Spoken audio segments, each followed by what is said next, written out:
Welcome, everybody, to this special episode of Fighting the Void. As some of you may know, there's this little election thing coming up here in just a couple days, and we here at Fighting the Void are going to discuss a little bit of what we're seeing where we live or where we travel, as the case may be, and do some predictions, do a little bit of rampant speculation, which is always the most fun. And we'll get into a few other random things along the way, as we tend to do. Now, before we get going, this is also a little bit of what I would call a soft launch of the new Fighting the Void network. Everyone that you see here with me is except maybe for the little person showing up in the background of Molotov there. Everyone you see is it is actually part of the new Fighting the Void network, and we'll all be bringing new things over, new shows, new blogs over to Fighting the Void. The website, making final tweaks on that. It is actually out there, so you might stumble across it, but I'm not officially launching it until I get everything as tip-top as I reasonably can without, waiting a year before launching the dang thing. We got Varric over there is going to be writing on history. Red, of course, she actually relaunched Blunt Talk last night with Mr. and Mrs. Rock, talking about some political things herself over there.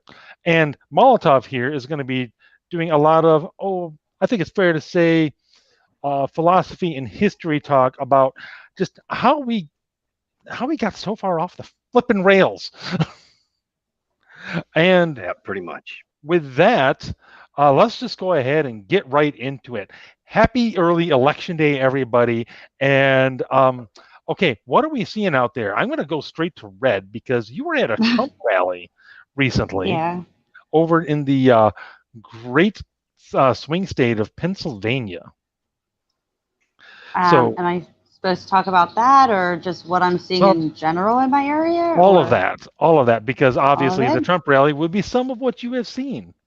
Oh, okay. Well, I went to the Trump rally that was at Lititz Airport, and, I heard it was Trump supporters are very violent and dangerous and racist. I've heard that. And, yeah, so I was very scared. So there was a lot of dancing, a lot of singing, a lot of laughing, a lot of carrying on, a lot of American flags, like just a lot of people laughing, having fun. And they were having fun while they were engaging in the lynchings? I mean, while I was being stabbed, we were all laughing. While I was being stabbed and being called racist and, being pummeled till I had to go to the hospital, we were all laughing. Well, that makes sense. They were laughing at you? I mean, it's possible. Yeah, it's very possible. Whatever. But it was a really good time. Everyone was happy and uplifting, and no one was being nasty. And interesting to note, when the rally was over, we took our clown outfits off. I'm sorry, I had to. I'm very inappropriate. I'm sorry. We took the sheets off, and it was fine. We went back to our normal clothes. No, but joking aside, didn't you get cold then? I'm sorry. Did you get cold then if you took the sheets off? I mean, you wear you wear another one underneath. Oh. No, but we filed out. No one pushed anybody. There was no buddy screaming to get out of their way. I think we were probably, and you've seen the crowd. I showed a video, I showed a couple pictures. It was huge. Yeah, I think considering the area that we were in, I would say most definitely. But we were probably out of there. At least we were, and we were up in the bleachers. We were probably out in under 5 minutes. Wow. It flowed very orderly. There was no one saying, "Hey, you can go now," like you did in school. First row go, second row. There was none of that. Just people were like, "Oh, go ahead. No, you can go. Oh, you have a kid? Go ahead." You mean like civilized, normal people? Yeah, it was weird. Are you sure you weren't at a Biden rally? Because I'm told that does not happen at Trump rallies. No, there were people there, Ginger. I was not at a Biden rally, okay? That was not where I was. Yeah, see, that's where my mistake was. Yeah, it's all right. There were enough people that you actually had to worry about being civil. But I mean, overall, even without the rally in my general area, but remember, I'm around Amish people. So we're pretty much farming area around here. And I'll be honest, I see some Biden signs, but they're rare. But there's a lot of Trump signs. And if you go up in northern Pennsylvania, up by where my mom lives, and like Mount Union, up by Penn State, oh my gosh, that is Trump country. I didn't see. Wait, did I see? I think when I rode with my mom to go to this garage to meet her friend, we were dropping off food or something. I think I seen two Biden signs. Everyone else up there, like they had a cardboard cutout of Trump in a box car, like the thing you put up in the air to go work on, electrical lines or whatever. They had a cutout of him, but they had it lifted up so no one, I guess, could destroy it. There's Trump signs everywhere. That's awesome. I dig it. Oh, also, I want to welcome Margot over to the chat there.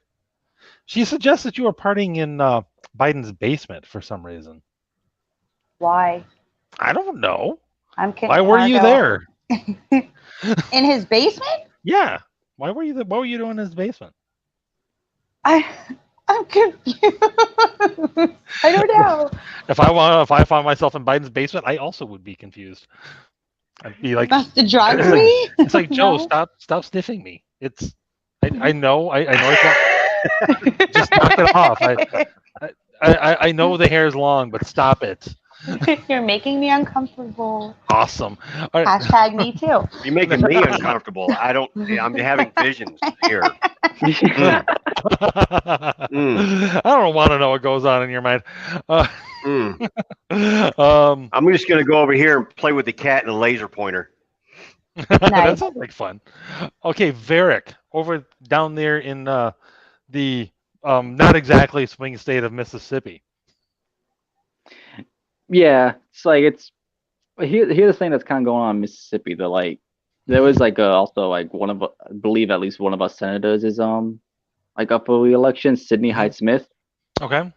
But the issue is her campaign is non-existent. I live she's Republican. Okay. I live in southern Mississippi. This place was it's harder to get weather here. Especially where I am was Trump from quite literally day one. Right. I rarely see I haven't heard a single advertisement from her, and I rarely see signs for her. It's always I always hear advertisement from her opponents, Mike Espy. Okay. Sydney, I know this is a Republican stronghold, but do you even want to be reelected? You at least have to put some effort into your campaign. You would think so. She's probably relying on straight ticket votes. People were voting Republican down ballot. That is, in my opinion, the only thing that's going to get her reelected, because SP, he's actually kind of running a pretty smart campaign down here, trying to even win over Trump voters by saying Sidney Hyde-Smith voted against certain thing, something Trump signed. So he's actually running a pretty smart campaign. Smart guy, yeah. Ads, which are everywhere, but I think Sydney will win in the end because people will just vote Republican down ballot. But it just kind of does show that even that down here, some of the Republicans in the GOP just kind of take the South for granted. Yeah, I think that's fair to which say. was the big mistake Clinton did in the Rust Belt in 2016, where she took the Rust Belt for granted. Yeah, it's no, especially honestly in Hillary's case, because the Rust Belt has only ever really been Democrat because of the supposed union support. That's the only reason, because the Rust Belt is full to the freaking gills with blue collar union workers. That's what the demographic is here. And that works only for so long, because one of the things that I've noticed in Michigan is the union workers have finally started to wake up to the fact that, yeah, Democrats give lip service to the fact that to supporting unions and everything, but then they spend most of their time trying to kill all the jobs that union workers work at.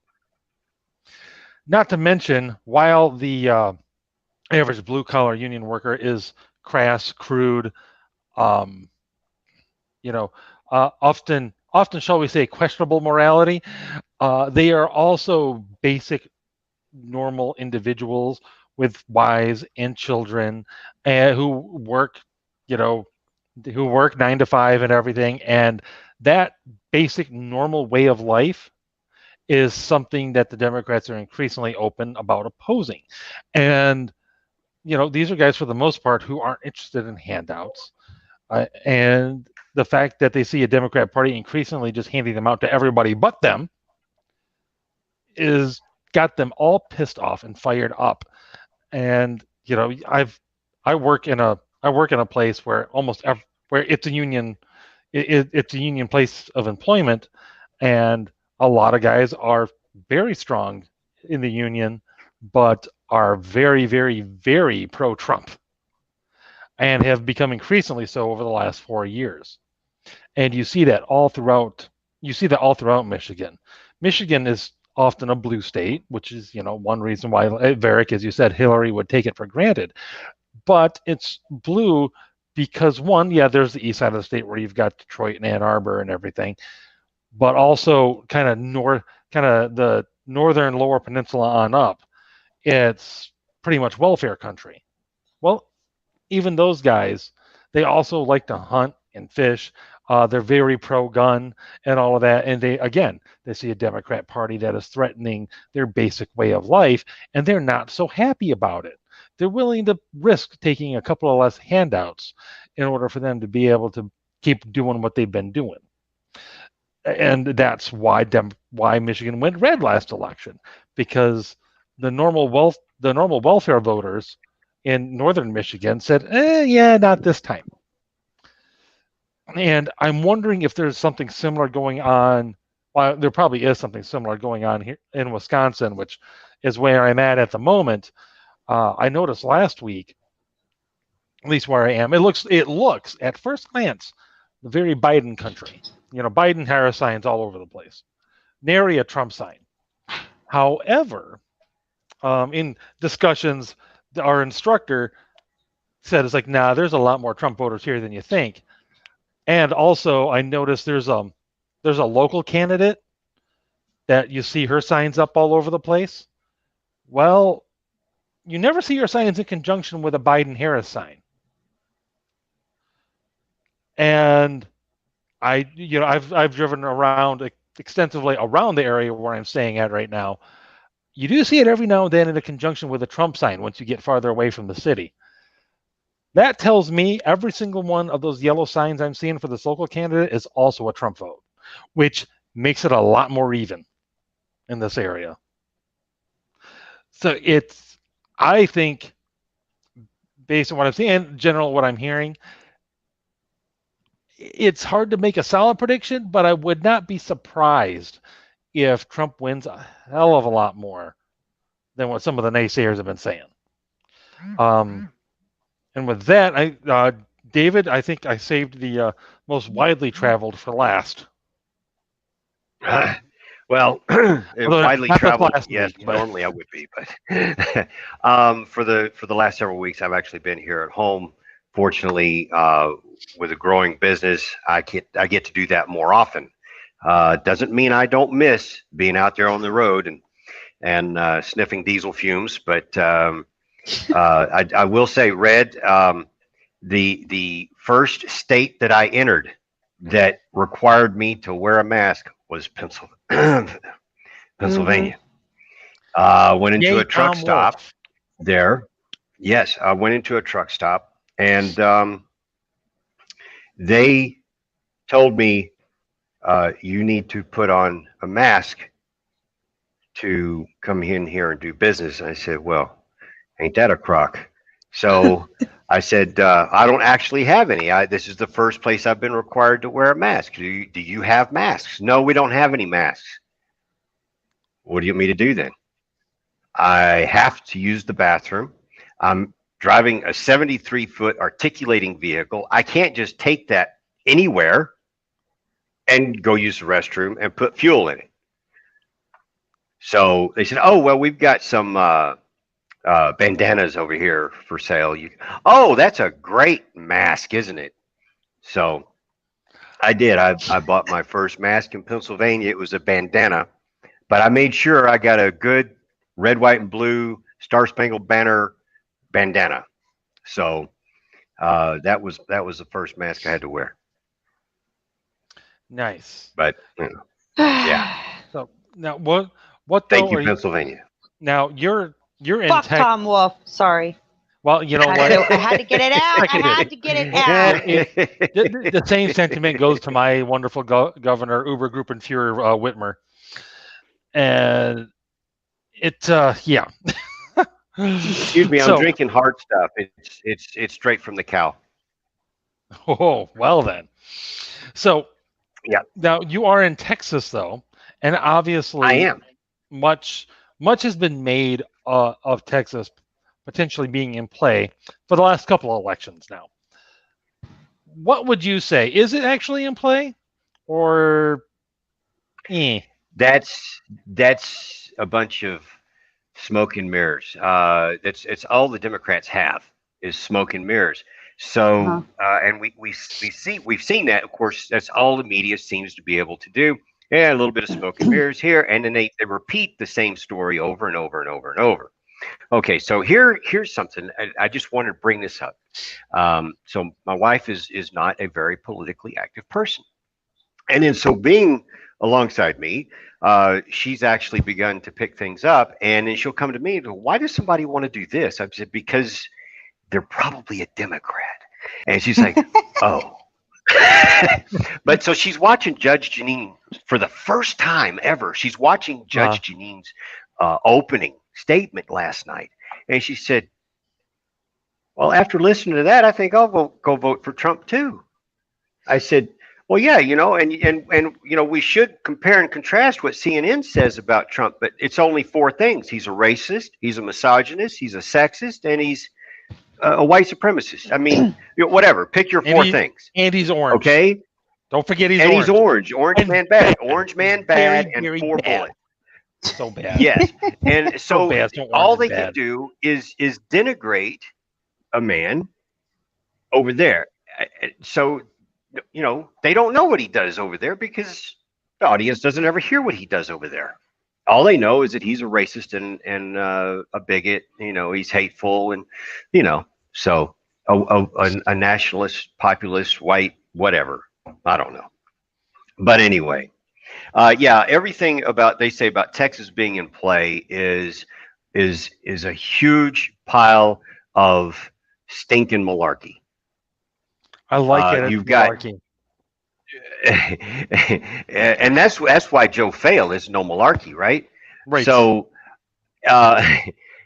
you really have Dallas and Austin that are the big blue centers.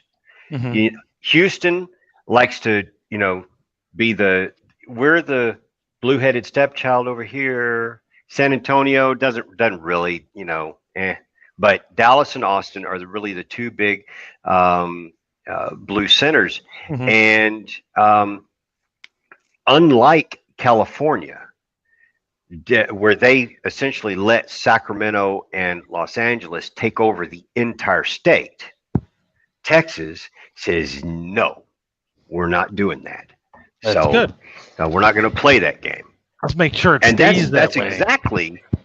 That's exactly why you see these redneck pickup truck driving hillbillies out there with Trump signs and Trump flags and Texas flags and American flags and "Don't tread on me" flags, chasing away the Joe Biden bus. Now, that's a whole other story. I think that there is probably a little bit of truth to, hey, if they're going to run, we're going to chase them.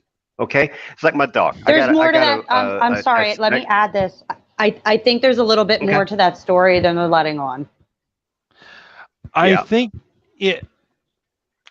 What I will agree. Here's what I hope it was. It was just, I hope it was just simple. Hey, we're going to go show Joe how much Trump support there really is here in Texas, and we're going to go and we're going to honk our horns and be like, yeah, we're not blue, buddy. The Texas ain't flipping for you, pal. And that's all it was. And then a little bit of, well, gosh, yeah, I guess if they're going to run, I guess we're going to have fun. Yeah, sure. That's just instinct. If I've got 2 cats or 3 cats and I've got a puppy, right? This puppy does not chase one of the cats. Why? Because the cat doesn't run. One of the other cats runs, so the puppy chases him. So that's the same thing. Right. If they had stayed and stood their ground and had their rally, they were not being denied their rally. No. They wanted to say, oh, we're being harassed. We're being, this is not safe for us. Just like every other soft-sided snowflake thing they ever say. And so that's exactly from my perspective is what I'm reading and what I'm seeing is they were not denied their rally. Right. They simply made it look like they were being denied their rally. And since you're going to run, well, we're just going to escort you right on out of the state. I'm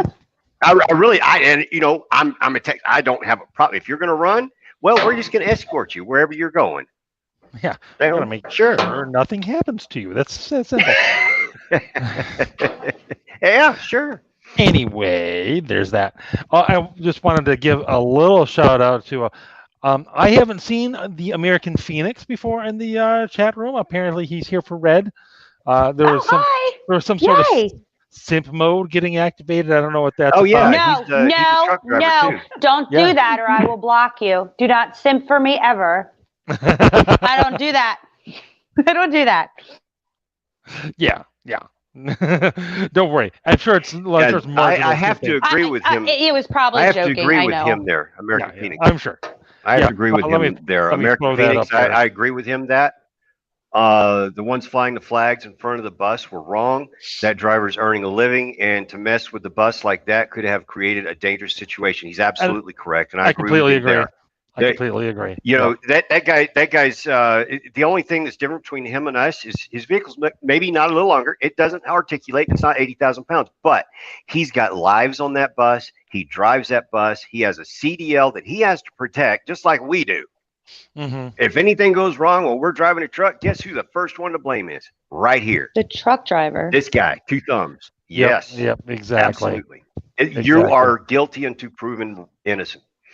I have truck drivers in my family. Why do you think I talk like this? That's just the way you want to be a truck driver? No. Because I couldn't be around them and be a Nancy. That's why. They smell weakness. True. That's true. That's true. This is very, very, very true. And and you can if you know how to sniff out that weakness, you can go for any truck driver. I don't care how big and bad ass he looks and sounds. If you and me, I'm only 5. I can't even reach 5'5", but I've made a couple of those big old time truck drivers back down when they know they're doing something wrong. You smell fear, you go right for it. That's right. I like you. We've got Pastor G in the house. Yay! Hey, Pastor. Can you What's guys happening, hear me? man? Yeah, we hear you just fine. Hey. Now, before we get to you, and I want to see what you're seeing in your corner of Michigan, I gotta say hi to Juan and tell him it's not freaking Christmas yet. Stop. Is he singing? No, I don't know, Christmas but song? I know he's doing something Christmassy because it's Juan, and it's after Halloween, and therefore I have to tell him to stop. No, he says November 1st is like pre-Christmas or something. He's really into that. No, he's wrong. Wrong. See the stamp. Wrong, Juan. You know what? You know what? I think we need to support this for this year, especially in Newsom Leaney's state over there in California, where he's trying to ratchet everything down. Newsom Leaney, yes, I say throw all the tinsel, throw all the tinsel every day. Yes, I agree. Yes. Oh yeah. Halloween is Christmas Eve. Yeah, hold on. This one deserves to go up here. Halloween is Christmas Eve. November 1st starts Christmas. Freaking blasphemy! No, absolutely not. No. See, you're the reason we can't have other holidays.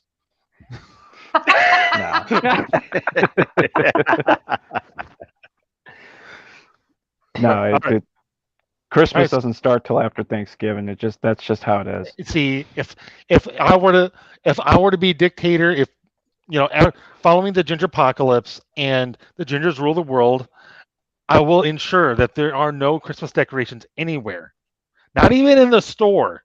Wow, I will overthrow you. So you're so wrong. You can't overthrow me. You can't reach high enough. We've been over this. It has nothing to do with. You heard what he said about truck drivers and smelling fear. I'll just give you a cup of coffee and you just spill it all over yourself again. Well, you got me there. You got me there. Okay, for those who don't know, Red and I, we actually met at the March for Life back in January. And so, just about the first thing, like 5 minutes after we meet, I take a drink from my. No, wait, I'm not trying to take a drink. I was doing something, or I don't know. You're trying to get something out of your pocket. I'm trying to get something out of my pocket, and all of a sudden, I dumped coffee all over myself. It was. Fortunately, I was wearing dark clothes, and no one noticed except Red, and she will never let me forget. But that's okay. It's always good. Never let him live it down. No, don't worry, she won't. That's her role. Well, because I'm just like, are you trying to spill coffee on yourself? Because you're dumping it all over yourself. I didn't even notice. I didn't even notice until she pointed it out. What are you gonna do? Yeah, that's just how I roll. And see, Margot's right. Christmas actually starts on December 25th, y'all. But we'll do an episode someday on holidays, and that'll be fun. But for now, I prep for Christmas after Thanksgiving, and that's just how I roll. I allow prepping after Thanksgiving. I think that's acceptable. But what are you, one of the Democrat dictators? I allow. Get out of here. I'll do it now. That's right. Well, you and Juan could be in your stupid little pre-Christmas corner. Take a picture of my tree, damn it. Just sitting there hugging your trees and covering each other in tinsel. Oh, that's hilarious. And talk about weird mental images anyway. Just don't get it in the enchiladas. It doesn't go down well. I'm going to play with my laser pointer. All right. So, Greg, now you're also a fellow Michigander, but you're in a different part of Michigan. So, what's the look on the ground over there? As far as there's, definitely huge Trump following out here. I'm right by Hillsdale College, which is basically the conservative mecca of, I think, not only Michigan but almost the nation in some cases. There's a lot of Trump signs out here. There's some Biden signs here and there. In fact, my next door neighbor actually has a Biden sign. What? Yeah, I know. And I was really, I was a little taken back by that, but they're really nice people. They're not. I don't think they're the crazy Biden supporters. They're just, we don't like Trump and his policies. We're more democratic, center left Orange type. man bad. Yeah. But I've met some orange man bad. I've got some in my family that are just, they don't. I mean, Biden can shoot their cousin and they can shoot them right in the face and they'll still vote for him. Orange man bad, senile man good. Yeah, and you know what I was telling people? I was thinking a correlation I've seen when people do that kind of stuff is they're avid news watchers. They watch the news on a frequent basis, or at least a semi-frequent basis. Mm-hmm. And if you allow the mainstream media, and pick one, CNN, MSNBC, ABC, whatever, Yep. They poison they poison your mind to a point where it's like, if you buy what they're selling, then yeah, you're gonna hate Trump with a passion. Yeah, that's pretty much true. That reminds me of I don't know if you guys saw it, but Christy Alley tweeted out the other day that she decided to take a little look onto CNN to see why certain people seem to be so super scared of the COVID. And she comes away, it's like, yeah, I see why everybody's so terrified of the COVID, because CNN's whole mantra is we're all gonna die. Well, yeah. Do you see every single thing they have on their every show has coronavirus deaths? It's just all over. You can't avoid it. Every single, from what I can see, every single one of them has latest U.S. deaths and stuff like that. Yeah, it's just like, what is going on there? And it has infected people who would otherwise normally be intelligent, and no names or anything, because this is somebody that I also met once. But someone tweeted out how how trick-or-treating was going to be allowed in their area, but she didn't tell the kids because she didn't think it was worth the risk. Oh, jeez. I'm like, oh my gosh, are you kidding me right now? Oh, man. It's like it's kids who are quite unlikely to be affected at all. Not impossible, but very unlikely to be affected. Walking around outside, and at least half the people are guaranteed to be wearing masks anyway. Yeah, it's kind of part of the gig in some cases. It's like, come on. This is like the safest day ever that you could possibly go outside during the COVID, even if it was as bad as you think it is, which it's not. But it's not. This is the thing that really drives me up the wall. Back in March, I understand to a degree because we didn't really know much about this virus, but now we have the data from CDC, WHO, all these different studies, and then people doing their own research, Atlas, Fauci, all them. A lot of them have done all this research, and with everything we know now, lockdowns have become obsolete and destructive in many cases. Masks are proving that they are not as effective as what they thought that were. In fact, in some cases, it's actually there's increase in high mask usage, but hell no, you're going to be told left and right, no, masks are proven more effective than even the vaccine. And I'm like, what? This is what the director of the CDC said. Yeah, like, I saw that. This mask will be more effective than the vaccine. I'm like, are you out of your effing mind? Yeah. Now, while we're on the COVID, David, I remember you saying you had some sort of news of a potentially good variety about that. Well, I think it's good because challenging any system, okay, no matter what it is we're told, you don't want to just take things blindly. Oh, well, my next door neighbor said the earth is ending, is everything's going to crash tomorrow. So cool, everything's man, and everybody starts believing it. Okay, so no, go do your own research, find things out, determine what's going on. So we challenge the system, those things that are put in place. And I saw this, and I haven't seen this in too many places, but this is the Democrat and Chronicles newspaper. It says Rochester Democrat and Chronicle. I haven't clicked on too much of it because I don't want it to go away. If sometimes things have a tendency to disappear on the internet. So what this is there's a thing, things to disappear. Abraham Lincoln said so. Find that quote out there. Lawsuit seeking injunction against county COVID emergency measures names Bello and Mendoza. So if anybody knows who they are or where they are at, but so the whole point of this is there's a group of Monroe County residents has filed a suit against the county executive Adam Bello and the public health commissioner Dr. Michael Mendoza. So this is going to be in New York, yeah.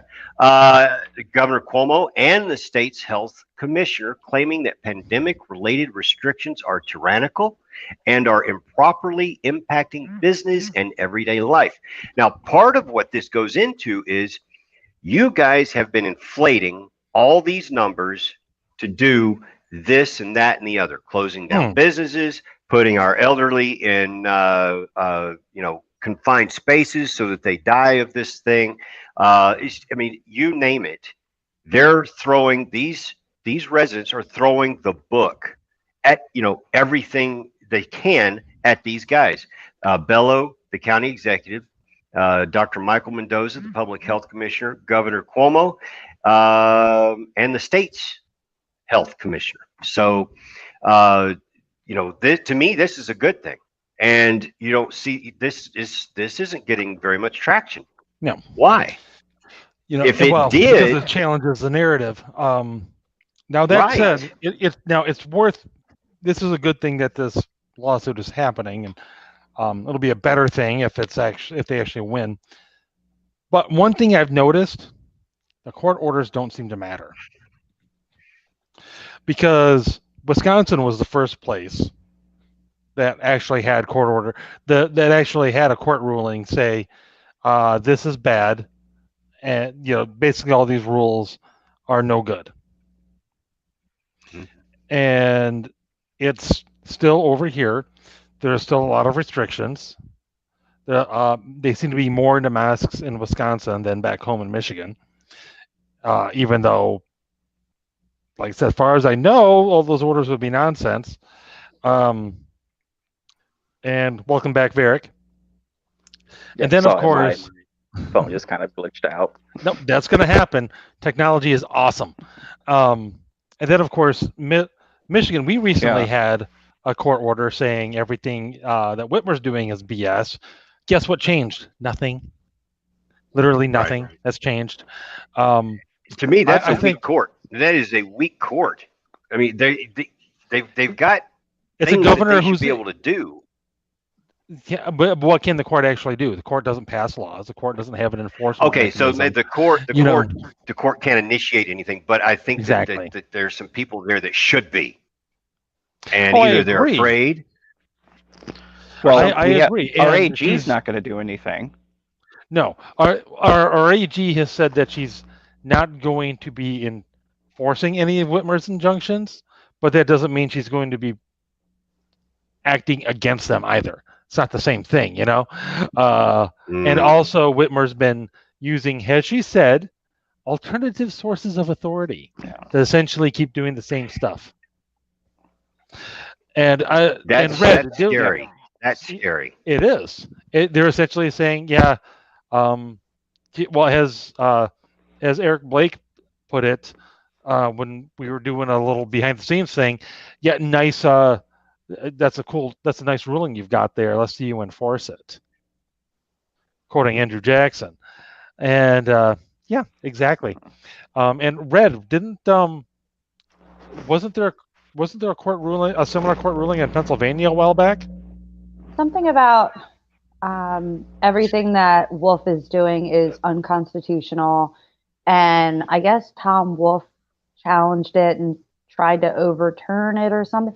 But like you said, it doesn't matter. But I will say this, since that has been handed down, it's unconstitutional what you're doing. I've seen a lot less people wearing masks. I see more and more go into stores and just be like, you know what, just they'll go to grab a mask and then I see them chuck it in their car and just say fuck it. And I'm like, yes. Yeah. Well, so, that's good at least. There are some that are still doing it though, and it pisses me off. I'll do it if they say because it's not the workers' fault, and I try to remember that as much as I hate it. I'll have one handy, and I'll go in the store and just go to do my business like normal. And if they're like, "Hey, we need you to put a mask," I'm not going to get confrontational with these people because it's not their fault. They're trying. Understand you're working. You're trying to do your job. It's not as much as I hate it. My approach. That's how I do it too. I keep a mask in my pocket just in case somebody goes irate, but so far no one around me has. I just don't do it. I pretty much like what you just said, Red. I screw it and don't even bother. Yeah. Now, let's get into predictions. Who do you think is going to win? Let's start with Varric. He's been quiet for a while. Honestly, like, I think Trump's probably going to pull out a slim victory. That's like my honest prediction. Like, you think a good enough victory that we'll know for sure? Like let's just say Wednesday morning. Let's give ourselves a buffer here, or slim in the sense that we won't know until 2 weeks later after everybody's done counting BS votes. I think that we'll probably know for sure by Wednesday morning.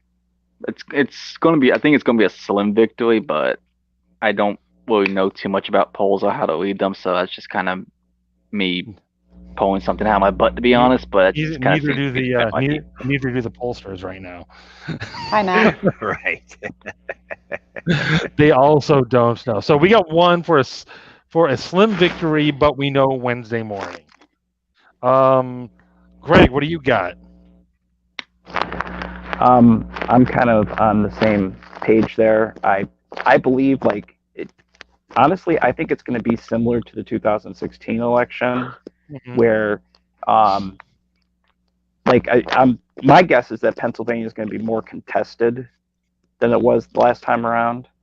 Michigan probably will be more contested, but still, I think Trump's going to pull it off, especially since we're starting to see more polling where Trump is actually ahead or very, very close in those states. It is an interesting thing that all of a sudden the polls are tightening. I question if they're really tightening or if they're just getting more accurate. If you know what I'm saying. It's more. I mean, I'm saying what they're saying. I think they're getting more accurate because some of the polling that we were getting earlier than this was just straight up appalling. Not like we're talking like Biden doing better than Barack Obama was doing back in 2008. I'm like, are you kidding? Or better than even Clinton? I don't think so. No, I don't think so. No, I get like the numbers they were putting up. It was just they were ridiculous numbers. I can't remember what some of the comparisons were that I was hearing, but it was like some of the greatest presidential blowouts ever. It was like, for Biden. Yeah. I'm not seeing it. I don't think so. I don't think there's that many people that hate Orange Man that much. No, that's the thing. And a couple things I wanted to say. Like one, if historically, if people are going in because they hate the candidate, like if their whole purpose is they're voting against the candidate rather than because they're cheering on the candidate they're voting for, that historically is not a good win. It's historically that's not good for the candidate that they're voting for. In other words, basically, like if people are going in because they hate Trump, that's not historically going to be a winner for Biden. Yeah, Trump as far as that is concerned. Hating one candidate isn't usually enough to get another one over the hump. And, and this is what I kind of agree with Matthew here, that the polls are tainting because the pollsters want jobs next election cycle. I think that there's probably a lot of truth in that. Now, as far as I agree with Matthew on that. Yeah. Now, this is a great prediction right here from Margot that Trump wins Illinois and California. I'll admit, I have to hard disagree with that. I don't think that happened. Well, I think her tongue is firmly in cheek there. I mean, there's that is just straight up optimistic, beyond optimistic. Now, is it impossible? Absolutely not. I don't believe it's impossible. I can't say anything for Illinois because I haven't seen anything coming out of there, which tells me that it's going to go blue per normal. Because Chicago basically runs Illinois. Right. Now, California, I expect Trump to do a lot better there than typical. Yes. Because there's Trump rallies in Beverly Hills. Beverly flipping Hills. Like, Trump's probably going to do better. We are in bizarro world. What's that, Eric? Like say, I do believe Trump probably will do better in California. Like you might see some counties split to it. I don't see him winning it. No, I don't see him winning it either. Especially since, I mean, California is one of those places where if there's going to be voter fraud, it's going to be in California. Oh yeah. Let's be honest. They're going to crank out as many fake ballots as they can there, and yeah. No matter what, I think California goes blue per usual. I'm more worried. Like you said, Ginger, Sacramento and LA control the entire state. So yeah, pretty much. Yeah, I think. Well, you see, Steve Deace made a theory about the whole polls thing because I mean, those of you guys that are paying attention to him realize, like I said before, like Biden doing better than Obama and Clinton and all them. He said that, and I think Todd Erzin and Aaron McIntyre agree with him on this one too, is that there is something a little more sinister. Like they're planning on, hey, if Trump wins either by a little margin or even a landslide, well, the polls showed that this was, not going to happen. So there must be fraud somewhere on the Republican side. Like they're gearing for that. I mean, it's an interesting theory. Oh yeah, I think it is. Absolutely. Now, Red, what's your prediction? Trump's going to win by a landslide. And I'm going with Marga. He's taking California and I think quite possibly New York. I don't give a shit. I think it could happen. I think it's going to happen. New York, I think.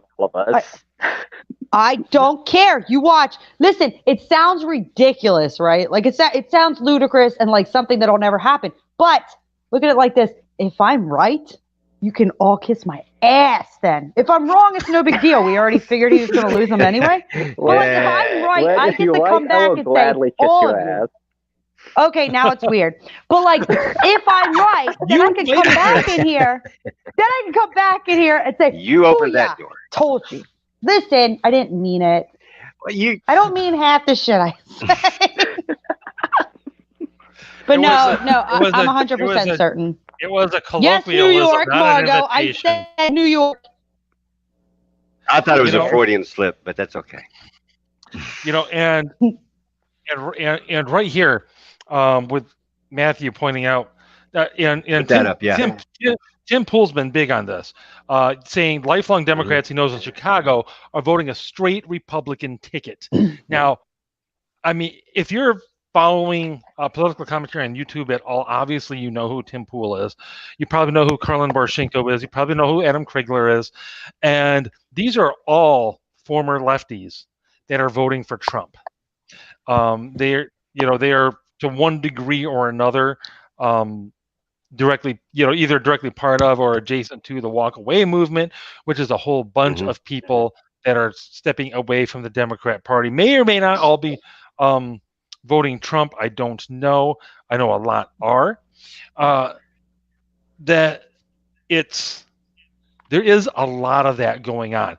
I was looking at some stuff on YouTube earlier, and apparently there's I can't remember where, but there was a pastor saying he's never seen so many people registering to vote and changing their party affiliation.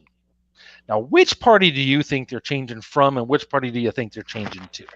There's a handful out there that sure are going from, Republican to Democrat to vote for Biden. I mean, in my neighborhood, there is one sign that's Republicans for Biden. I'd be like, how? Just how? That's like Libertarians for Biden.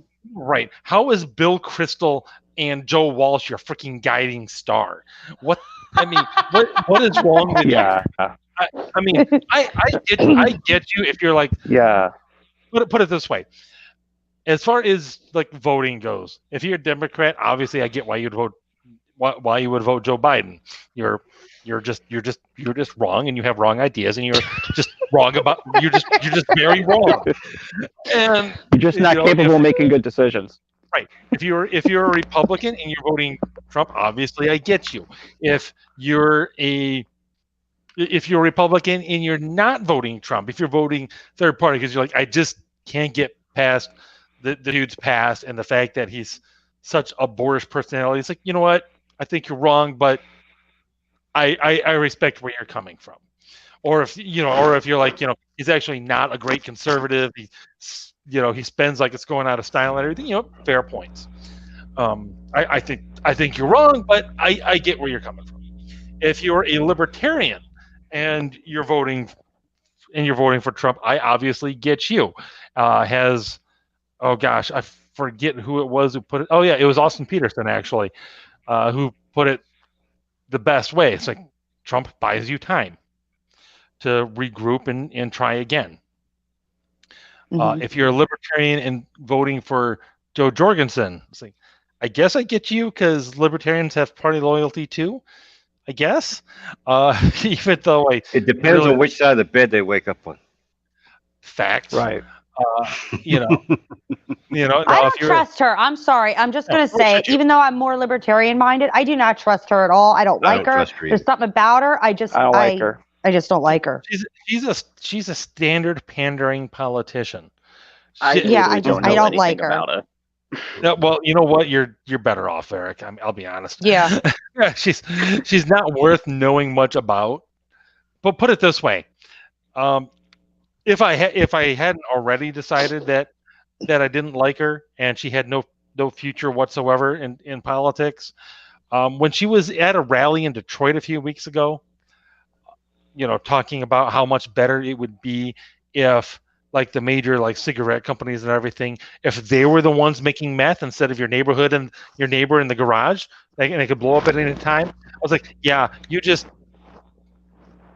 lost any possible shot of credibility because this is why I got away from the Libertarian Party. Exactly. Yeah, that's why no one likes libertarians. I don't think all they care about is legalizing drugs. Safe meth is not the message that's going to resonate with America. No, but just imagine if people who sold you your cigarettes also gave you meth. What the fuck? I'm sorry. Is that the hill you want to die on there, Joe? Apparently it's either that or being anti-racist. Oh gosh, she supported the BLM crap, and she lost walked me that there. back. Yeah, she did walk that back, and I'm like, no, fuck you, bitch. You already did it. No, you're done. That was her first impression with me. She didn't get any more chances after that. Leftist talking points. That's what she had. No matter what no matter what it was she was trying to say, she said it wrong. And to me, that closed the door right then. Yeah, and there are a lot of, in any case, there's a lot of these indicators out there of a lot of unusual voters voting for Trump, people who normally would not. I mean, and I also, well, that wasn't the one I was after. I was after this one, and Phoenix pointing out that it is good that people are stepping out of party lines. I largely agree with this, that the party lines are too constraining in a lot of ways, because there are a lot of people who are, more Democrat on something and more Republican on another thing, or vice versa. There is a lot of that, and being willing to step outside of party lines is, on balance, a good thing. Now, that said, again, right now it seems like most of the party line stepping is going from Democrat to Republican right now. It certainly seems that way, and for good reason. And I know that there's a lot of people that were skeptical of Trump last time around, myself included, who voted like a third party, very enthusiastically voting for Trump this year. And actually already did, because again, I'm out of town. I did an absentee ballot. My wife, who voted for Hillary last time, is voting for Trump very enthusiastically this time around. Yeah, it's Red. She doesn't know what she was thinking. And you need to control your household, right? You make her vote the way you vote. I am a horrible. I am a horrible misogynistic patriarch. Gotta do better, Ginger. Yeah, well, I'm just gonna have to get out the old rule of thumb stick and make sure that things go the way they're supposed to go. That's why my wife is not really into politics. right as much. And she knows I do the research. She knows I do a lot of, I listen to a lot of political podcasts and all that stuff. And so she asked me, so what do you think? And I tell her what I think, and she's like, okay. And then she makes her decisions, and that's kind of how it is with her. And I said, well, look, I also want you to, like, come up to your own conclusions, but this is where I'm going. And she's like, well, you and I basically agree on a lot of this stuff anyway. So if you've done the research, there you go. And that's typically the way things would normally go with my wife and I on elections. Let's just say last election was an anomaly, and largely because it was such a weird election with such horrible candidates. Me and Pastor have opposites because I'm the one into politics. My husband really doesn't care. And I know it's going to blow feminists' mind, but my husband actually cannot stand Trump. I'm voting for Trump. Not because he wants me to, because I do what I want. That's why. I'm sorry. I just had to. Just so they know. If there was ever any doubt that Red does what she wants. If no one if you doubt that, you must be new here. Anyway, there, Mr. Molotov, we have not heard your prediction as of yet. Okay, so I try to be what I call realistically optimistic. So I just have to take several things into account, and the fact that there was 25,000 at that rally last night in PA. Is that right? And there was some 30,000 more that were around the outside of that huge rally. I mean, that was rock star show equivalent. What we saw there, and that to me is unprecedented. And we've seen numbers cannot like lay that. Out numbers.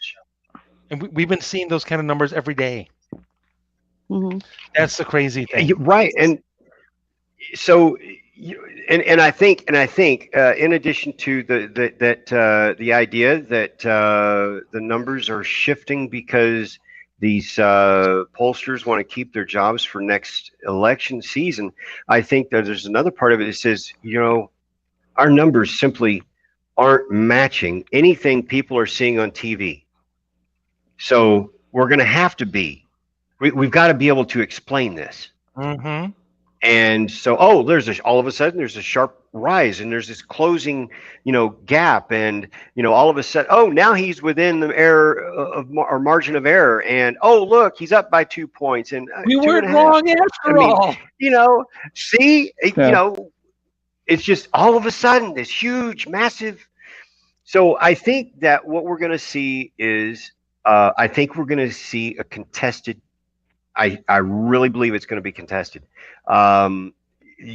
Just like it was last time, everybody on the left was saying, is Trump going to take the results of the election? Well, Trump has the right answer at this time: a fair election, fair and legal election. He will honor those results, and I believe he will. But if there is an ounce, an air of any sort of foul play, like the 157,000 ballots that they want to throw out down in Harris County from their little drive-through ballot harvesting. Okay. Yeah. That is those things, those kinds of things are what's going to bring a cloud over this election. And I don't blame him if he says, we're seeing all this stuff, and until somebody investigates it and finds out what's going on, we cannot say this is a fair and legal election. Yep. And so it'll be contested either side. I think it'll be contested either side. I think Trump will win, and I think that in the end it'll come down to a landslide. I don't know what a landslide is, but there are predictions of 300 electoral votes. So, and I would not discount those. I think that those are probably going to be pretty close. So so are you coming down on the side of narrow Trump victory? No, I don't think I don't think it'll be narrow. But I don't want to go all in and say it's going to be a landslide. So decisive. Decisive, yes. Okay. I think it'll be decisive, but I don't think it'll be real decisive until after all the gumshoe leftists over there get through with all their little detective games.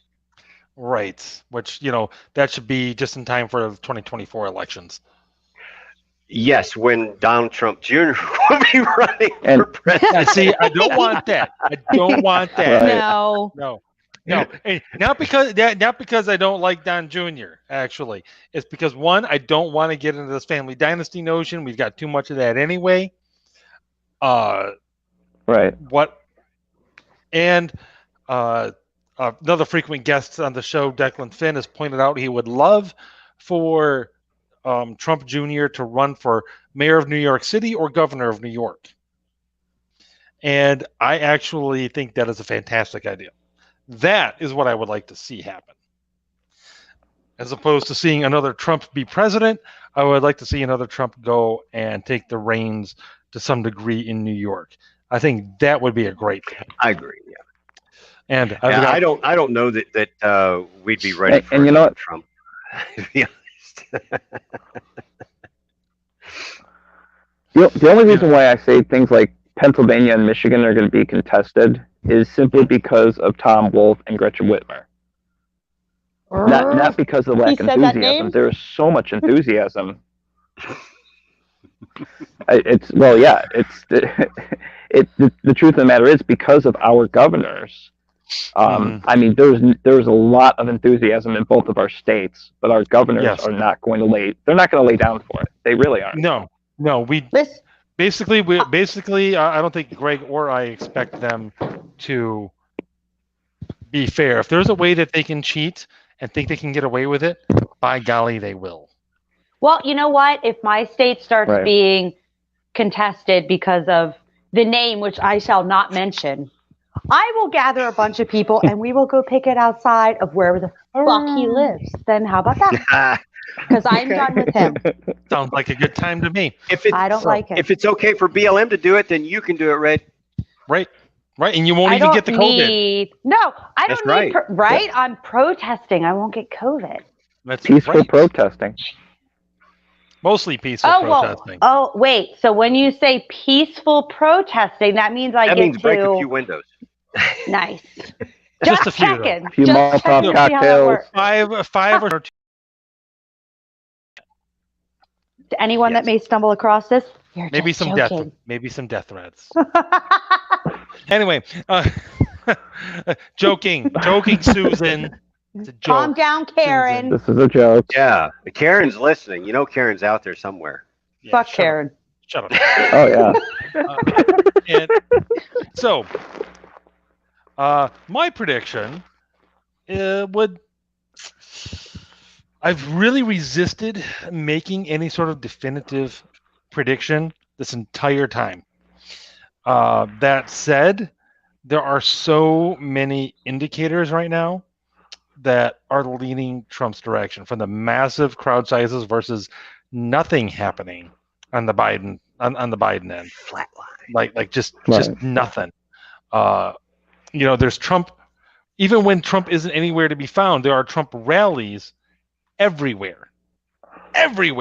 From small towns to Beverly Hills to New York City, there are massive Trump trains just rolling through everywhere, and it's not the same people at all of these Trump rallies because they're simultaneously across the flipping country.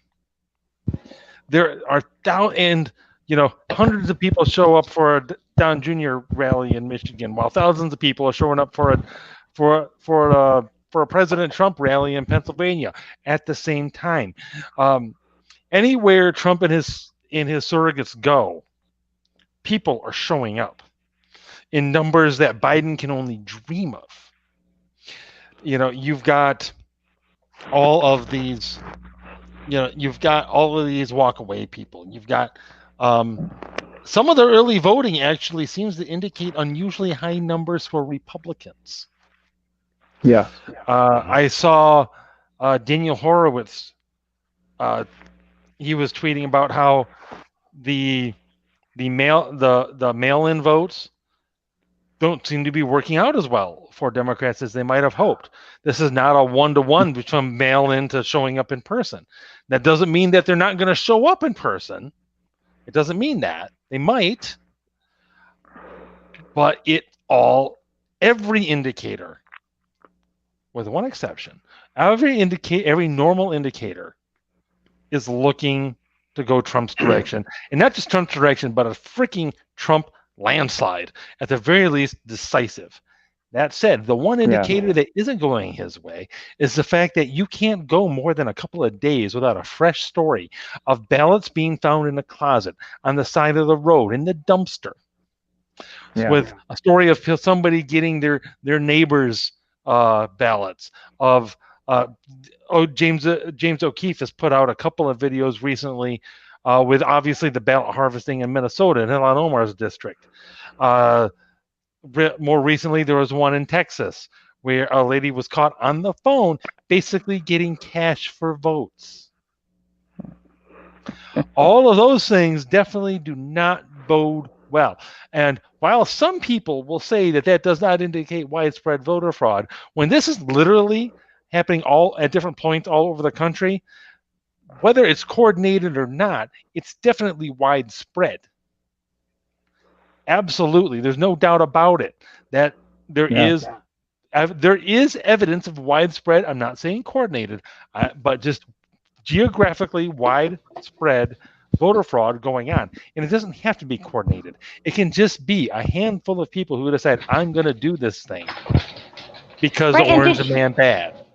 And did you see? I seen a few videos where they had people going out to the elderly and being like, "Hey, did you mean to vote for them because that's what you marked down?"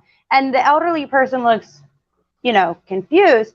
My thing is, should seniors be allowed to vote? Absolutely. But some of these people that they were showing in these videos were obviously confused. We're not entirely there. And I feel like they're manipulating the senior citizens to vote the way that they want to when they're not altogether there in the head. And that's not okay.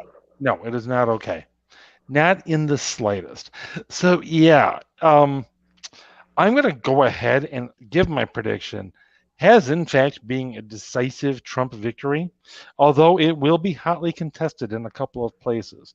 Definitely Michigan, definitely Pennsylvania, possibly Minnesota, which another indicator actually was that Keith Ellison was just was just on one of the national TV shows saying, it's like, no, Trump's got a good chance of winning Minnesota here. Not exactly what you would, again, a kind of a swing state that typically goes blue. But Minnesota's in play. Might have something to do with the fact that assholes burned down Minneapolis. I don't know, but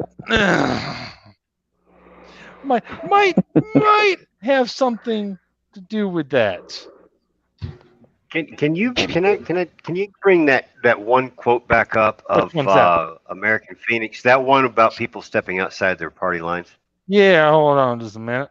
I gotta swing on back there. When I saw that, I had something that I wanted to point out. Yeah, go ahead. Back in 2016, every conservative and Republican that voted for Trump stepped outside their party lines, because those of us that were really aware of who he was and the people he'd done, and things, who he was as a person, and the politicians he hung out with and supported before, we could not put our finger on a whole lot of conservative principles there. Yeah. Nothing about his life said we could put but he was hitting the right keys. He went out there dressed as Charlie Chaplin and hit all the notes for a beautiful Bach symphony. And that is what was so impressive of him. So everybody that really understood what we were getting stepped outside their party lines to vote for him.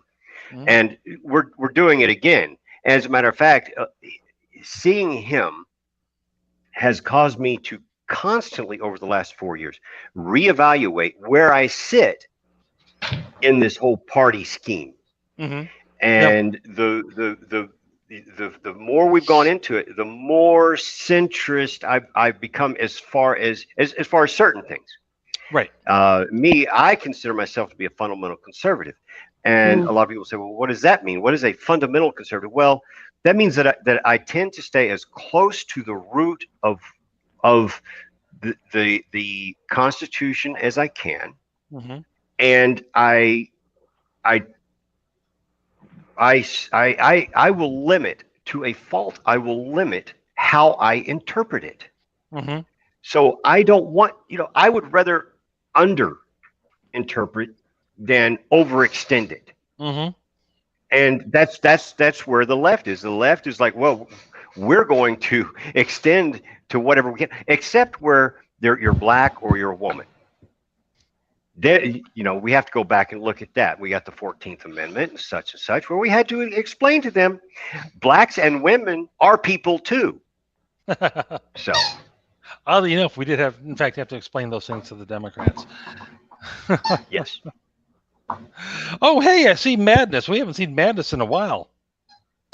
He said it didn't show up in his live feed or something. Yeah, I see. But, well, dang it, that's especially distressing because I actually, put it out in an hour ahead of time, which is definitely not my usual. Usually I'm more last minute than that. But in any case, we're getting a little bit late here. Does anyone want to offer their quick thoughts on what might happen after Tuesday, regardless of who wins? Crying. Much crying. There will be much crying regardless. So much no matter crying. who wins. Much crying. That's true. I do not. I don't know if Trump wins. If Biden wins, I think we're going to see a lot of people on centrist and to the right wanting to know where all the cheating was. Okay. Yeah. If Trump wins, then we're going to see. I don't view these as just idle threats about we're going to burn this MFR down if Trump wins, or all that. I really don't take them as idle threats. I think anybody who does say, "Oh, no, we got 100+ days in Seattle that prove that they are on point." They have been all over the place, and they said, if Trump wins, we're burning it down. And we only got a little bit of history. No, I don't think so. They've been testing tactics now for the last few months. Yes. Yeah. And I mean, you who knows whether to say that actually is they're quite consciously testing tactics, but you could certainly read it that way. Yeah. That to put it the way that I did might be taking it a step too far, but at the same time, I don't know that they're that good, but you never know. You never know. Well, they have been very, very well coordinated with what they're doing, though. Oh, absolutely. And I think very quickly, my prediction is if there's a Biden win, I do not agree with the people who say that the riots, the rioters and everything will feel emboldened and keep doing it. I think there will be some celebratory rioting, such as you see after a local sports team wins major event. I think you will see some of that for like a few days, maybe a week, maybe 2 at the most. But then that will calm down. But I'm more worried about what happens legislatively, because if Biden wins, it is highly likely that the Democrats take the Senate as well. And then the first thing they will do is, add DC as a state. That will give them 2 more senators instantly. And the Senate will probably always be Democrat, or at least never be a strong majority Republican again. At least probably not within my lifetime. It will be a legislative nightmare, and they will do everything they can to roll over everyone else, and it will. That's the danger of a Biden presidency is long term, as opposed to immediate. Trump wins. I expect definite violence from the left instantaneously, and they will sustain it as long as they can. Now, what I think is likely to happen is Trump is like, well, I'm reelected now. I've given these Democrat governors months to figure out how to control these people on their own. I will now invoke the Insurrection Act, and we are done here. And then we will see how serious, how idle or not idle their threats of revolution are. Because they've got to know, or at least the people who are running them behind the scenes have got to know that's coming. They've got to know it. So we're going to find out, do these people, how much do these people really want the revolution? When the National Guard shows up, are these guys going to show up with their Are they going to show up with their rifles and their Molotov cocktails and IEDs? And are they going to go insurrectionist guerrilla style stuff? Are they going to start doing random attacks in small towns? Are they going to start disrupting supply chain? Are they going to go that route? And apparently, I was talking to my brother about this today, and he said that there are rumors that they're going to go after disrupting the, going after disrupting supply chains and everything, messing up distribution networks. So we're going to find out real quick. We're going to find out quite possibly within 2-3 weeks. How serious are they? Are they going to back down once they get some real resistance, or do they really think this is our time? This is the time for the revolution is now, and we have a plan, and we're going to do whatever it takes to make it happen. That's what we're going to find out within 2 to 3 weeks, I think. Well, you know the scary thing though, when you say that, have you ever have you been paying attention to especially the newer generation, like Gen Z? They're fucking sociopaths. They're straight up. My dark humor does not even come close to theirs, and they honestly do mean they want to die. I really do believe when they say I wish I was aborted. I honestly do believe that they think that. That's scary. There are some of them that are like that, yeah. Yeah, I say if you thought millennials are bad, Gen Z is gonna be a lot worse. Ugh. Yeah, everybody. Millennial. Everybody talks about the how Gen Z is more conservative at their age. Well, I think there's some of them where that's true, but I also think that the ones that don't fit that really, really don't fit that. And also, it's a relative thing. More conservative for their age. It's kind of a low bar. Let's face it. Yeah, especially since it's always compared to millennials. When millennials are that age, and that's an even lower bar. Yeah, exactly. It's because conservative for teenagers or young college kids now. Actually, I mean, because the older members of Gen Z are in college now. In fact, I think the older members of Gen Z are potentially graduating college. Gen Z kind of the beginning of Gen Z is around the people born around 96, 97. It's kind of a gray area there. Fair enough. Yeah. So the older ones might be graduating college about now. Go ahead there. So they've already been indoctrinated, see? Yep. Yep, exactly. Right. Go ahead there, Mr. Molotov. Bring up American Phoenix there, the disrupting the supply chains there. That's a very important point. What a lot of people don't know, and I'm going to educate some of the drivers out there for their little four-wheelers. The interstate highway system was designed and put in place under Eisenhower, and it is specifically for the supply chain. And it is considered part of national security for that supply chain to remain intact. And so doing anything to disrupt it can be treasonous. So if if they don't already, if Trump doesn't invoke the Insurrection Act before that, once they start attacking the distribution network, that provides the perfect pretext to invoke the Insurrection Act. Absolutely, it does. And since I've got 3 trucks out there, I've told my drivers, I said, look, I don't necessarily want to know what you're carrying in your truck. I just want to know that you are prepared to be safe. I said, you get yourself and that truck out of the situation. We've got switches on the inside of our cab.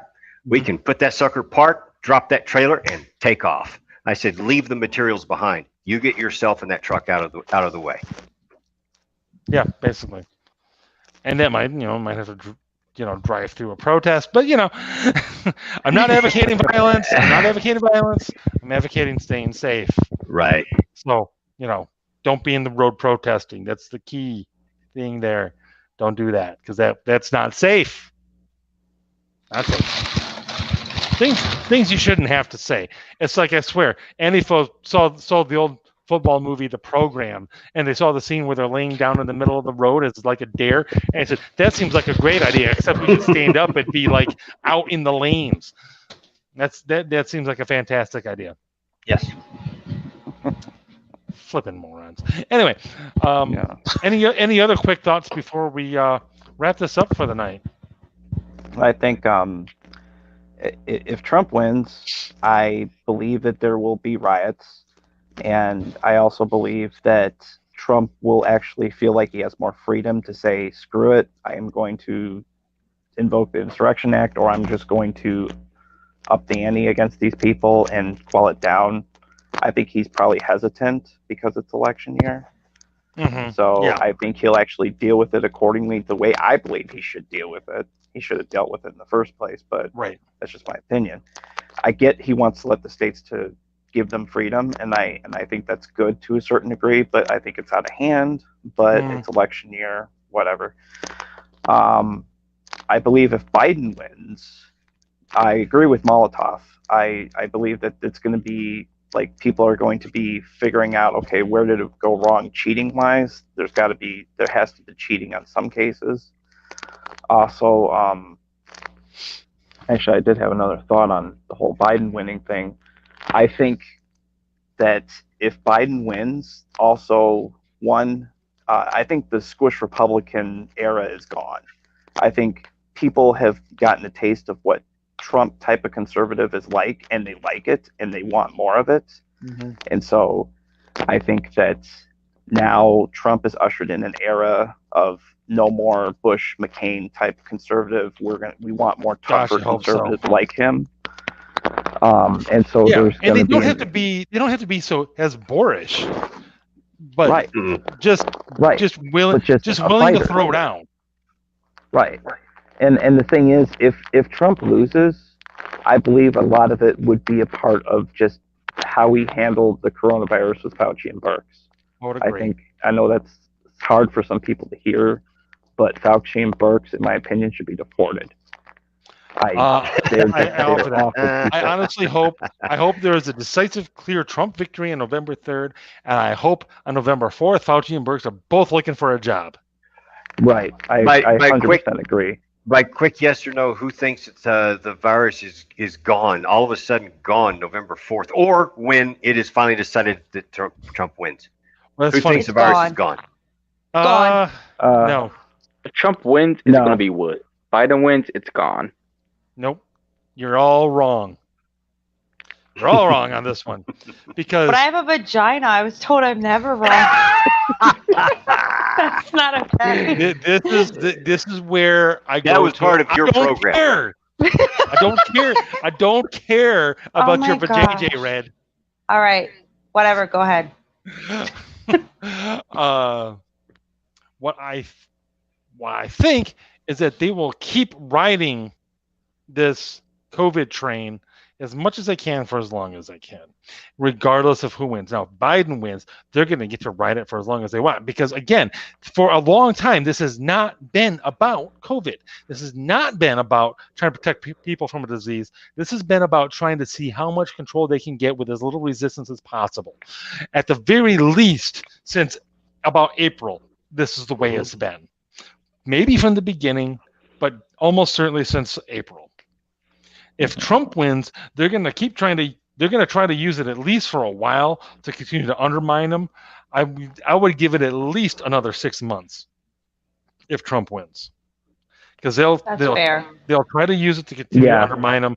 But eventually, especially if he uses the bully pulpit the way he should, and basically starts directly addressing people and encouraging people to, get their politicians to open up their states, get rid of their stupid restrictions and everything.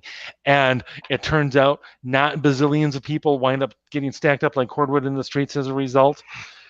Then yes, people will realize, the media will finally realize, okay, people are bored of this. It's time to move on. But it's going to take a while. It's not going to be instant. That's fair. No matter who wins. That's fair. So that's what I expect. I don't think, no matter who wins, COVID is not magically gone November 4th. Biden will continue to use it as a tool, and the media will use it as a tool against Trump for as long as they can get away with it. So, yeah. I'm with you on that one, Ginger. Yeah. If that is it, unless anyone else has anything else they've got to get off their chest, I think we'll wrap it up for the night. Vote Trump. That's it. Amen. Sorry. Yes. Vote Trump. Yes. Vote Trump. We left a lot of dangling ends there, but I think that we've got a lot of things that we can continue, talking about as we go on. Absolutely. There's a whole lot got left dangling. Yep. Oh yeah. Awesome. But the ends will get tied up. Hopefully Tuesday night, Wednesday morning at the latest. Gosh, I hope we're not still trying to figure out who won the election come Thanksgiving. That will piss me off. I won't be able to troll people for a long time. I'll give you a ton of predictions if Biden wins. Stay tuned. So if Biden wins, I will have a plethora of predictions. Oh, yes. And we will be doing all of those shows here on Fighting the Void Network here coming up soon. As stated, Red has already relaunched Lunch Talk. Pastor G has already got an active show on YouTube. It is linked on the main site. Again, that will be officially launching here next weekend. Actually, we're going to officially launch the website, and some of the adjacent websites and YouTube channels will also be readily available, and you will always be able to find each individual episode as they come up on the main blog page for Fighting the Void. And there are other shows, there are other members, and we're actually working on bringing on more people even as we speak. So stay tuned. While the country burns down, we're at least building something up.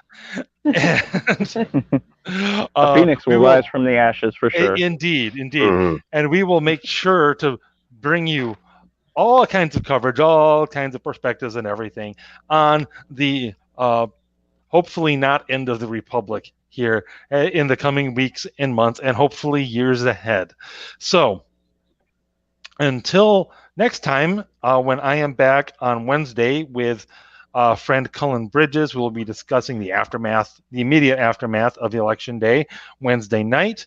Until then, vote Trump and keep fighting the good fight.